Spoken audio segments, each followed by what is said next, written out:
Hi everyone, I am Tribal Instincts and welcome to another review for the Vive. I've probably had more requests on this title than just about anything else so far. So here it is, this is the review for Virtual Desktop. So you start off with your physical monitors, right? The things that are sitting on your desk.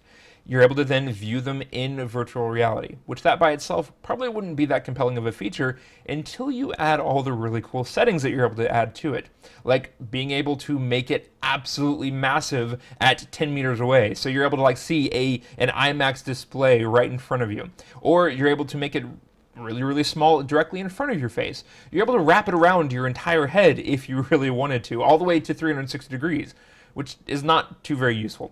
I'm telling you that right now. I found that really the best thing that I could set up for it is roughly 1.4 meters away and 127 degrees or so as far as the field of view for the display. So what's surprising about all this is that even in virtual desktop, even with the relatively low resolution that we've talked about before, you're still able to read the text. Now, that does come with a caveat, right? You do need to focus on getting that sweet spot, that all-important perfect alignment on your face. And I've never played any other game that actually needs this to this degree, right? Because there's no other game that really needs you to focus on those really tiny details like you do if you want to read text legibly. So take some time, get the IPD just right, get it perfectly snug on your face, and then you're able to read the text. With those settings that I talked about, I'm able to read all the text that I need to in order to edit an entire video, right? I did this in the past. To get ready for this review, I spent several weeks going through this and really trying it out,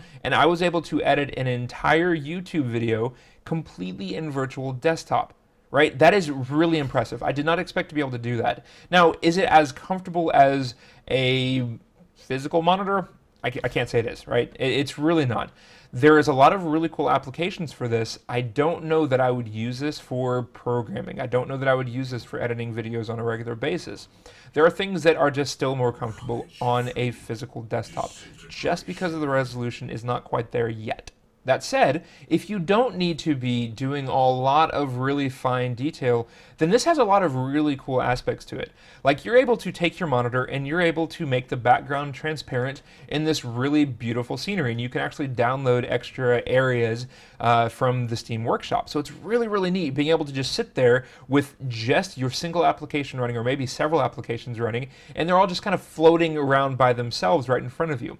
Now, again, a limitation of this is that virtual desktop is currently restricted to using your physical monitor's resolution and placement. That kind of limits it. It really does. Before I can really say that, yes, this is the most amazing thing, I'm replacing all of my monitors, before I can say that, this application has to be able to break out of that requirement of using your physical monitor's resolution and count. Once I'm able to have 7 monitors, one over here, one up here, and then one behind me just for good measure, then it's really going to take over. But right now, it is stuck to using how many monitors you have. And another problem with that is that it also uses the orientation, but not quite, right? I have 3 monitors. I have one horizontal here, one vertical here, and then one horizontal here. Most people won't have this issue. If you use a vertical monitor though, which is typically reserved for people that, do software editing and a bunch of other things like that, where you have lots of vertical real estate that you need, you might have this problem where it doesn't support it yet. I expect that it's just not addressed because most people don't use a crazy setup like I have. But if you do have a vertical monitor, let it be known that you will have problems with this. I can only currently use just my far left monitor, which isn't bad because I'm able to take that monitor, make it massive, curve it around my face, and then have fun with it. So playing games and doing other things, it is completely manageable in this, and it's a really cool experience. One area that it does really shine in is in the 3D movie space. Right? So I haven't found any other easier way to watch a 3D movie than in virtual desktop. It has lots of really cool functionality. Like you're able to enter in a YouTube URL and play it. It actually downloads the entire YouTube video directly to your hard drive, and then so you're able to play it back offline if you want to. But it takes that 3D video and you're able to watch it. And if it's a full 3D 360-degree video, you can watch it. There's some on YouTube that I was just able to put in the URL and download it. You're able to play the ones locally on your desktop, even if you didn't get it from YouTube, right? If you have some on your home from, you know, a 3D movie or whatever, you're able to view it completely and totally in virtual reality. It is really, really slick being able to have a completely 3D, 360-degree movie playing around you. It's really cool. I absolutely love it. So that's probably the biggest feature that I would use out of it. As far as using it for my day-to-day operation of a computer, probably not. Right? I mean, just being blunt, probably not. It's not there yet, and I don't know that it's completely Virtual Desktop's fault. Right? Like what I just said about, you know, the placement of the monitors and all that. That hopefully they can fix that at some point. I have no idea what the technical limitations are on that, but once they get beyond that, it's going to be really cool. However, it's still going to be kind of hampered by the resolution of all of the virtual reality displays right now. There's nothing out there just yet that gives you a high enough resolution for you to replace your desktops.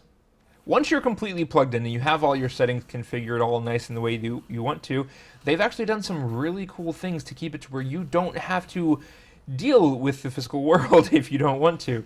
They have voice commands, which is kind of a surprising feature, not something that I really expected them to add, but you can actually control several aspects of it, not everything, but you can control a good amount of it through voice commands. Like you're able to launch a game, you're able to configure a list of games that you want to play, and then once you're in there, you can just say, launch, I don't know, let's say Rocket League, or close Rocket League, launch Arc. So, I mean, you can do all these other cool things without ever touching your keyboard and mouse, which is kind of a problem in Virtual Desktop, right? Because you can't see the physical things. So unless you're really competent with, you know, appropriate keyboard typing, you're going to have some problems. If you're a hunt and pecker, you just learn how to type appropriately, okay?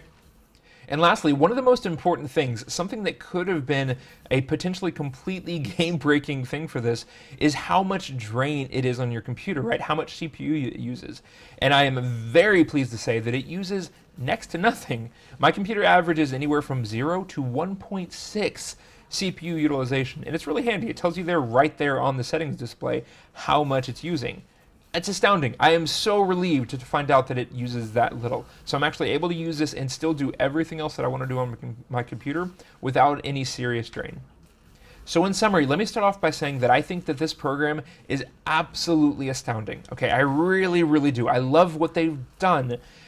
That said, it has some limitations that keep me from being able to recommend this as a replacement for your physical monitors, right? There are some things that it just technologically can't get over. There's physical issues with the actual headset itself that keeps the resolution to be not as comfortable as looking at a physical display, right? The limitation right now that you can only have as many virtual displays as you have in real life, right? Those are some really big issues for me.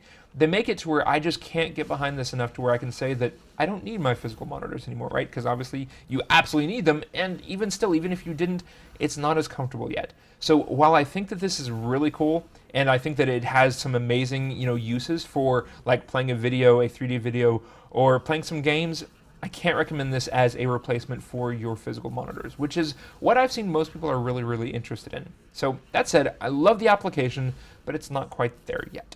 And finally, if you appreciate what I do here, if you want to see more in the future, please hit that subscribe button, right? It really means a lot to me to be able to provide these videos for you. And if you enjoy them, please subscribe. Let me know. Like this video, downvote this video, whatever it is. Please drop me a comment and just let me know what you think about these things so that I can constantly improve and get better video for you guys in the future. All right, guys, thanks for watching, and I'll see you in the next video.